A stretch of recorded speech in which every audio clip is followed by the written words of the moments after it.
Hello, I'm Gavin Hoey and you're watching another Photoshop tutorial. This week I'm going to show you how to recreate an effect I remember achieving in camera back in the 80s and 90s. It was a starburst filter effect. Now this effect can be quite complicated, but today we're going to keep it really simple, and we're going to create a starburst filter effect that's going to give a beautifully diffused image.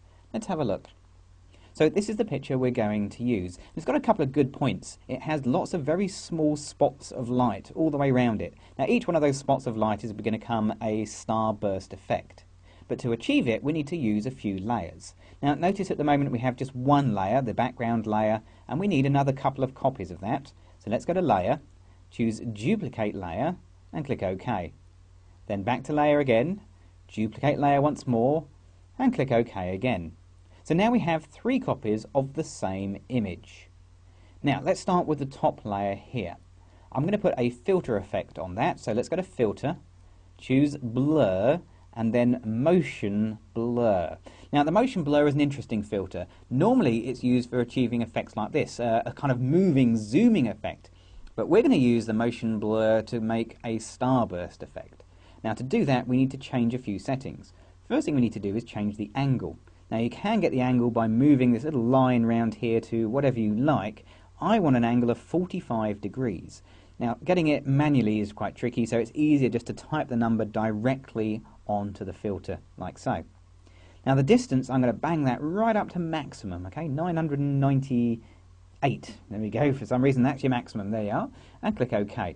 So that gives in that really strong, streaky, blurry effect. Now I know it looks a little bit weird at the moment, but stick with me, this will work. Right, let's turn that layer off and go back down to the layer underneath. Now we need to click it to make it active, and then go back to Filter, choose Blur and Motion Blur once more.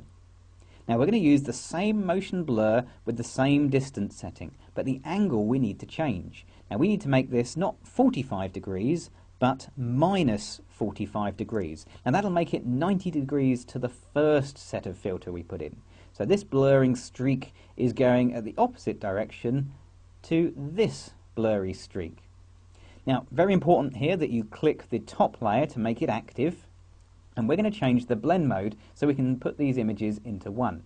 So where it says normal, let's click the little down list and choose screen, like that. Now you can start to see this effect working, and you get that kind of cross-hatching look, which is really nice.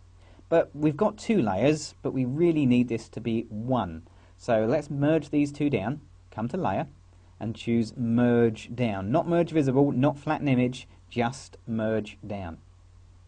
Okay, now that's merged them together, but we still can't see the sharp image through it. So back to your blend mode once more, and change the blend mode this time to Screen again. So that now screens the image off, you can see through it, and it gives this lovely bright white diffused look. Trouble is, it is a little bit too bright. Using the screen mode a couple of times does tend to do this. So here's a couple of tricks you can do to really give this picture the final touch. First of all, go to Image, Adjustment and Levels. Now looking at your levels histogram you can see it's kind of pushed over towards the right hand side, so this picture is a bit bright. Let's get the little pointer from the left hand side, the black slider, and bring it in. That'll just darken our picture down like so. Okay, that's lovely. Now I'm happy with the whole diffused starburst effect, but on the back of her head there I don't want it coming through her hair particularly. So I'm going to get an eraser tool. You could use a layer mask if you wish, and just drop the opacity of this tool down to about 50%, somewhere like that, and just erase away a little bit off the back of her head so it has that nice diffused look still, but only diffused where I want it to be.